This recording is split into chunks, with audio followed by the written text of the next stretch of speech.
Everyone, today we are going to discuss the current affairs of 27 of the March. और first question है हमारे पास, April 24 is celebrated as a day for, किस लिए मनाया जाता है 24 ऑफ द अप्रैल? तो option number A panchayati raj, B option है United Nation international day of multilateralism and diplomacy, C option है world book and copyright day, and fourth is none of the above. तो ये जो 24 ऑफ द अप्रैल मनाया जाता है, ये दो चीज़ों के लिए मनाया जाता है, ए और बी दोनों ही जो हैं वो राइट हैं इस समय, ठीक है। तो और world book and copyright day जो है ये मनाया जाता है आपका 23 ऑफ द अप्रैल को।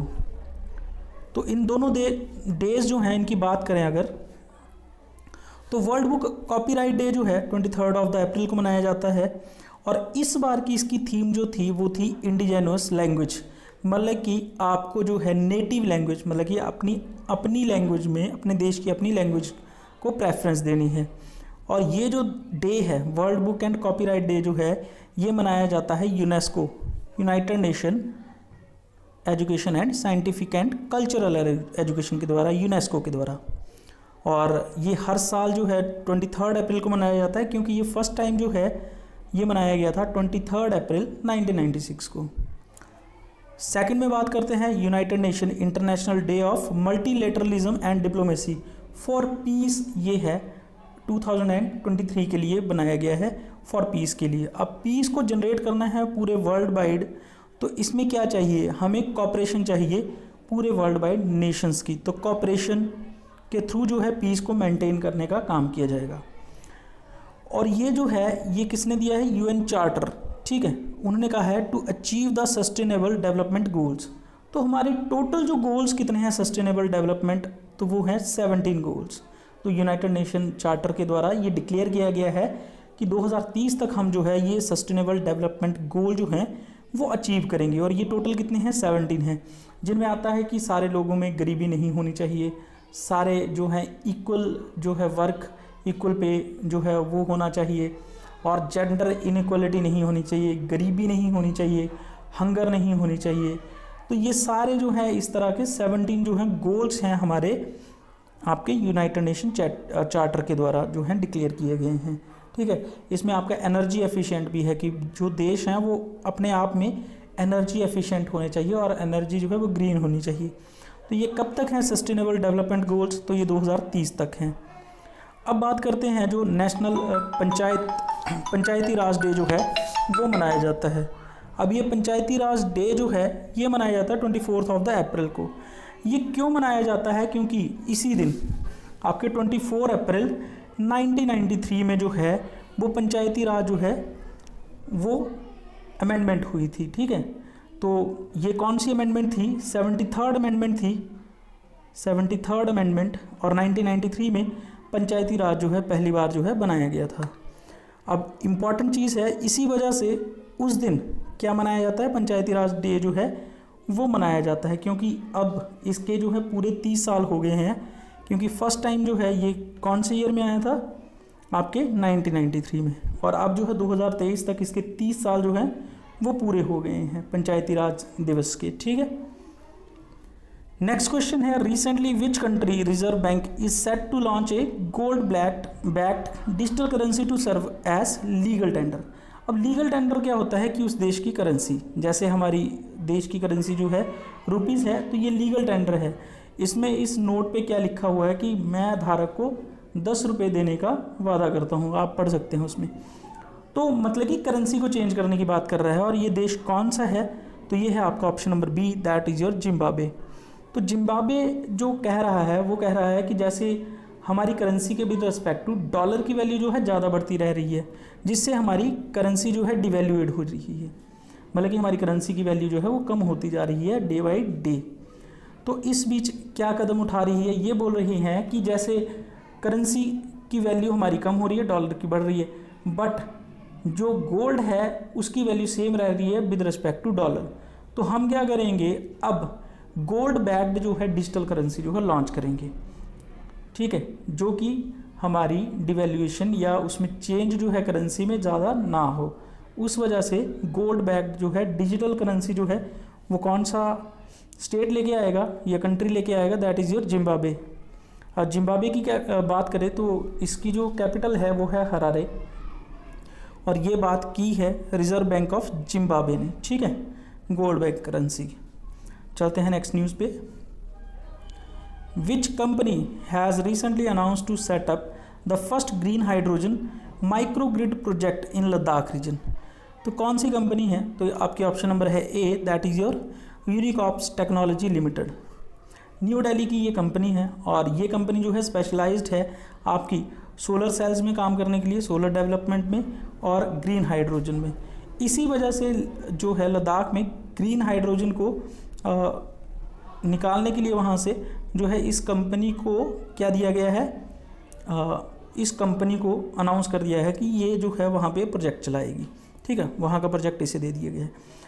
अब नॉर्मली क्या है कि हमारी इस ग्रीन हाइड्रोजन जो है आपको पता है ईवी थीम चल रही है, तो उसमें इलेक्ट्रिक व्हीकल जो हैं वो होंगे इलेक्ट्रिसिटी से चार्ज। तो हमारी इलेक्ट्रिसिटी जो है अभी हाल में जो पैदा हो रही है वो है थर्मल मतलब कोल से, तो कोई फ़ायदा नहीं होगा। इसलिए देश में जो है सोलर एनर्जी काफ़ी बढ़ाई जा रही है, और दूसरा जो जोर है वो ग्रीन हाइड्रोजन पे दिया जा रहा है। ग्रीन हाइड्रोजन पे क्यों? उसकी वजह है कि 200 यूनिट जो है पर डे जो है एक फ्यूल सेल, ग्रीन हाइड्रोजन का एक फ्यूल सेल है जो कि 14 kg का होगा, उससे 200 यूनिट एनर्जी जो है एक दिन की पैदा की जाएगी।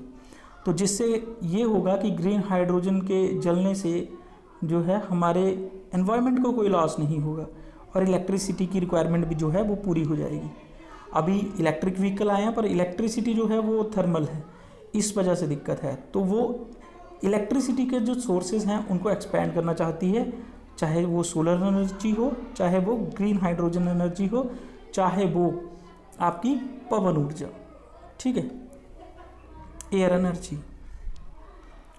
ये न्यूज़ में काफ़ी इंपॉर्टेंट है। In which state the rapid action, ये फुल फॉर्म है रामबाण की। रामबाण की फुल फॉर्म क्या है? Rapid, R for rapid, A for action, M for mobile, B for BSL-3, A for advance, next A for augmented and N for network. तो ये full form है रामबाण। रामबाण एक जो ये फुल फॉर्म है, ये मोबाइल बायोसेफ्टी जो है लेवल 3 लेबोरेटरी जो आप देख रहे हैं, ये लेबोरेटरी है। कैसी है ये मोबाइल? मतलब कि एक जगह से दूसरी जगह चली जाएगी थ्रू बस। तो ऐसी एक लेबोरेटरी बनाई जा रही है जिसका नाम है रामबाण, ठीक है। ये डिस्प्ले की गई G20 की मीटिंग में। तो ये G20 की मीटिंग कहाँ पे चली है? ये चली है गोवा में। तो गोवा में हमारी हेल्थ से रिगार्डिंग जो है G20 की मीटिंग चली हुई है, तो उसमें जो है शोकेस किया गया रामबाण को। अब ये मोबाइल बैन है, मतलब कि एक जगह से दूसरी जगह ये लेबोरेटरी जा सकती है, और जितने भी हमारे इन्फेक्शन होते हैं, उनसे डिजीज़ होती हैं, उनको जो है रिकॉग्नाइज़ कर लेगी बहुत जल्दी, ठीक है। तो ये बहुत हेल्प होगी। जैसे कि हमारा हाल ही में कोविड आया था, तो उससे लड़ने में भी ये जो रामबाण है ये काफ़ी हेल्पफुल होगी। रामबाण की फुल फॉर्म जो है एग्ज़ाम में पूछ सकते हैं, rapid action mobile BSL-3 advance augmented network, ठीक है। अब बात करें G20 की अदर मीटिंग्स की, तो धर्मशाला में कौन सी हो रही है? धर्मशाला में हमारे फॉसिल फ्यूल्स और एनर्जी से रिलेटेड जो है वो हो रही है, ठीक है। और टूरिज़्म से रिलेटेड G20 की मीटिंग कहाँ पे हो रही है? तो वो हो रही है आपके श्रीनगर में। तो ये इंपॉर्टेंट है। चलते हैं जी next. Recently 14th inter industrial training institute ITI, मतलब कि जिनका नाम है, games held in which district. ITI की जो है हिमाचल में गेम्स चली हुई हैं, तो ये कौन से डिस्ट्रिक्ट में हो रही हैं? तो आप ग्राउंड से अगर किसी ने देखा है ये ग्राउंड, तो ये सोलन का ठोडो मैदान है। तो सोलन के ठोडो मैदान से जो है ये सोलन के ठोडो मैदान से जो है ये गेम्स चली हुई हैं। और ये सामने जो पिक्चर में आपको दिख रही हैं, ये कौन है? ये हैं हमारे health minister of Himachal Pradesh. और health minister of Himachal Pradesh कौन है? धनीराम शांडिल। और जो ये ITI गेम्स हैं, ये इनका 14th टाइम्स जो हैं ये हो रही हैं ITI की गेम्स, ठीक है। तो ये इंपॉर्टेंट है। तो ये कहाँ पे हो रही हैं? सोलन जो है Thodo ground, B is the right option, ठीक है। नेक्स्ट है, रिसेंटली दलाई लामा जो है उन्हें मिला है Ramon Magsaysay award. In which year this award announce to Dalai Lama. तो काफ़ी इंपॉर्टेंट क्वेश्चन है। दलाई लामा को ये अनाउंस कब हुआ था? तो दलाई लामा जो है वो इनके 14वें धर्मगुरु हैं, मतलब ठीक है, लामास के 14वें धर्म गुरु हैं दलाई लामा। तो इम्पॉर्टेंट ये है कि ये किस वर्ष इनको अनाउंस हुआ था, तो ये हुआ था अवार्ड 1959 में जो है इनको अनाउंस हुआ था रमन मैग्सेसे जो है अवार्ड। और रमन मैग्सेसे अवार्ड क्यों दिया जाता है, इसे एशिया का नोबेल भी कहा जाता है, नोबेल प्राइज़ ऑफ एशिया। तो जो भी अपने देश के लिए या फिर लोगों के लिए या फिर किसी कल्चर के लिए बहुत अच्छा काम करता है तो उन्हें ये अवार्ड जो है दिया जाता है, Ramon Magsaysay award.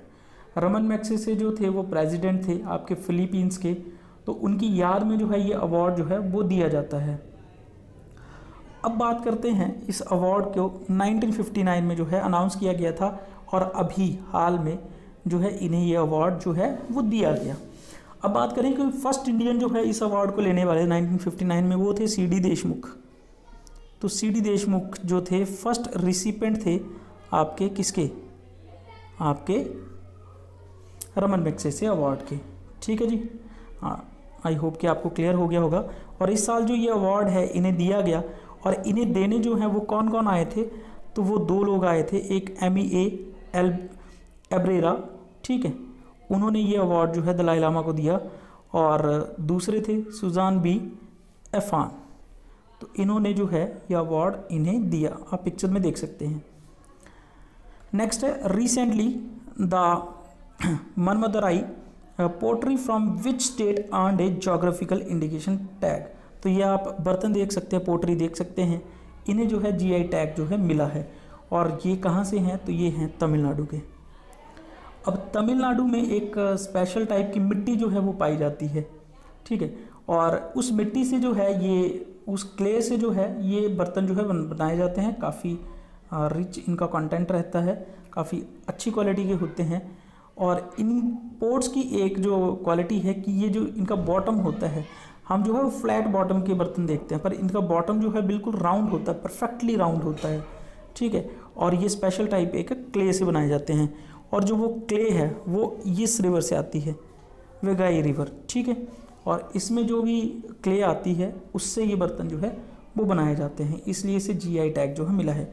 GI tag जो है किसे दिया जाता है, किसी जगह की किसी यूनिक चीज़ को जो है, कोई भी वहाँ की यूनिक चीज़ होगी उसे जीआई टैग जो है दिया जाएगा। और ये किसके अंडर दिया जाएगा, the geographical indicator of goods act 1999, मतलब जीआई टैग प्रोटेक्शन एक्ट 1999 के अंडर जो है जीआई टैग जो है किसी जगह की यूनिक चीज़ों को जो है वो दिया जाता है।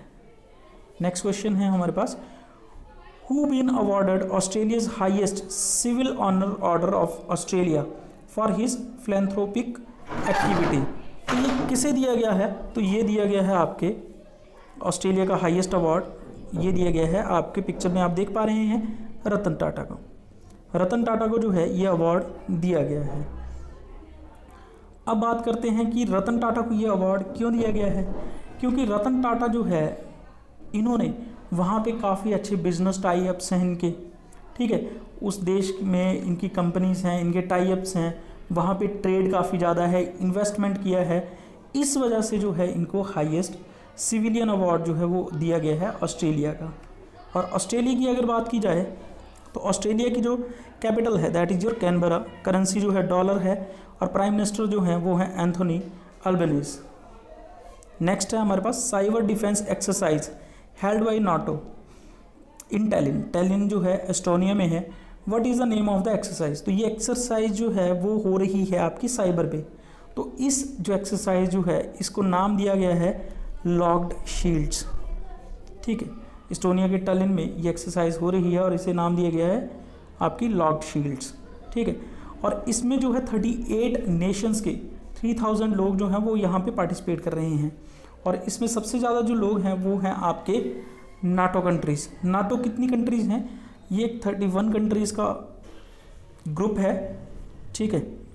और अगर बात की जाए नेक्स्ट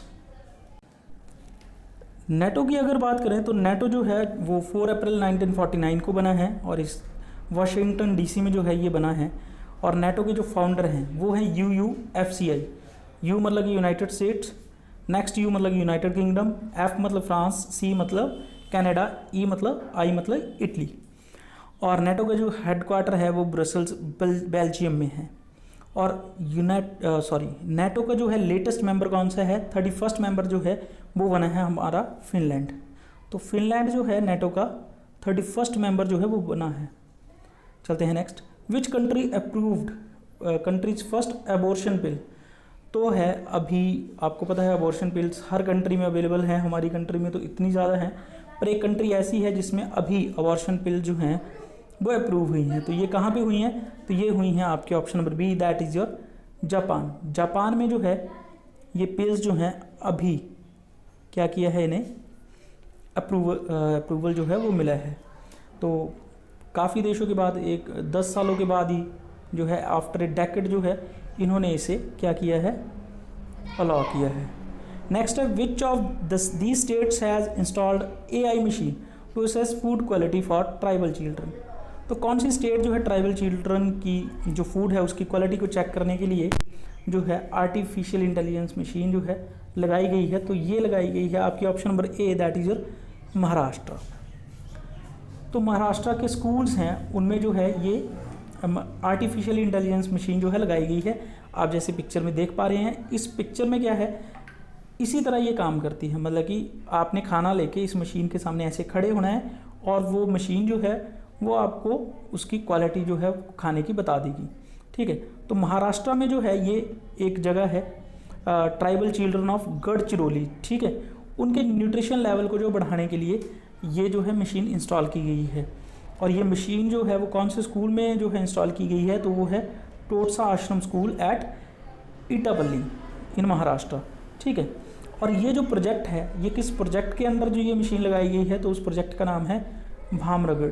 ठीक है, और इसके अंदर जो है 8 स्कूल जो हैं वो आते हैं। अगर हम अब बात करें महाराष्ट्र की, तो महाराष्ट्र की कैपिटल मुंबई है, चीफ मिनिस्टर एकनाथ शिंदे हैं। चलते हैं next. Who was recently sworn in as 22nd president of Bangladesh. तो बांग्लादेश के 22nd प्रेजिडेंट जो हैं वो ऑप्शन नंबर ए है मोहम्मद शहाबुद्दीन जो है इसके 22nd जो है वो क्या बने हैं, प्रेसिडेंट बने हैं।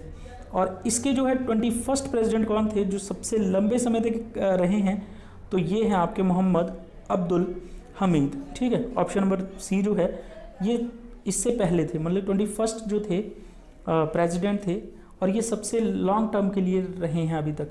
और इन्होंने कितने साल जो है सर्व किया है, तो 10 years एंड 41 days जो है ये प्रेसिडेंट रहे हैं आपके बांग्लादेश की। ठीक है, और बांग्लादेश की कैपिटल जो है वो है ढाका। अब बात करें कुछ इंपॉर्टेंट जो न्यूज़ हमने MCQs की फॉर्म में डिस्कस नहीं किए हैं, तो बेल्जियम जो है वो बायोडीजल प्रोजेक्ट जो है अयोध्या उत्तर प्रदेश में जो है वो लगाएगा। अब इसमें क्या है कि आपकी जो बायो चीज़ें होती हैं, जो वेस्ट होता है, उससे जो है ये बायोडीजल जो है वो बनाया जाएगा और इसका जो प्रोजेक्ट है वो लॉन्च किया गया अयोध्या में। अगर बात की जाए अयोध्या में यूपी की, तो यूपी की कैपिटल लखनऊ है, चीफ मिनिस्टर योगी आदित्यनाथ हैं और गवर्नर जो है आनंदीबेन पटेल हैं। ठीक है, और ये कौन लॉन्च करेगा, तो ये प्रोजेक्ट बेल्जियम लॉन्च करेगा। तो बेल्जियम की कैपिटल जो है ब्रसल्स है और इसकी करेंसी जो है फ्रैंक है और प्राइम मिनिस्टर जो है अलेक्जेंडर डी क्रू हैं।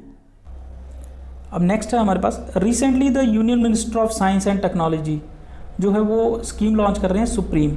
अब सुप्रीम की फुल फॉर्म क्या है, सुप्रीम की है support for upgradation preventive repair and maintenance of equipments. मतलब कि जो ये हमारी science union minister of science and technology हैं ये बोल रहे हैं कि जो भी स्कूलों में या गवर्नमेंट डिपार्टमेंट में जो पुराने इंस्ट्रूमेंट्स हैं उनको जो है सुप्रीम जो है हेल्प दी जाएगी।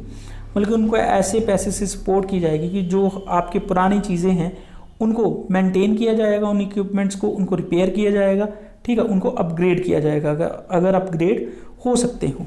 ठीक है, तो ये जो है काफ़ी इम्पॉर्टेंट और बढ़िया स्टेप है गवर्नमेंट का, क्योंकि पहले क्या होता था कि कोई भी चीज़ थोड़ी सी आउटडेटेड हुई उसको हटा देते थे और नई चीज़ लगा देते थे। अब ये है कि अपग्रेड भी करेंगे सिस्टम को। ठीक है, और ये इंस्ट्रक्शन जो हैं या ये फैसिलिटीज़ जो हैं वो किन्हें मिलेंगी, जो UGC से रिकॉग्नाइज्ड जो इंस्टीट्यूशंस हैं वो इसके लिए अप्लाई कर सकते हैं, वो मतलब कि एलिजिबल हैं। ठीक है, और ये जो है सपोर्ट मिलेगी आपको सुप्रीम की, ये मिलेगी 3 साल तक। 3 साल तक कोई भी टेक्नोलॉजी आती है उसको अपग्रेड करेंगे अगर अगले साल कुछ नई आ जाती है। ठीक है। और इसमें जो फंडिंग पैटर्न है वो 75:25 रहेगा, ठीक है। मतलब कि 75 जो है private and government owned institution जो है 25% जो है फंड वो देंगी स्कीम में, ठीक है।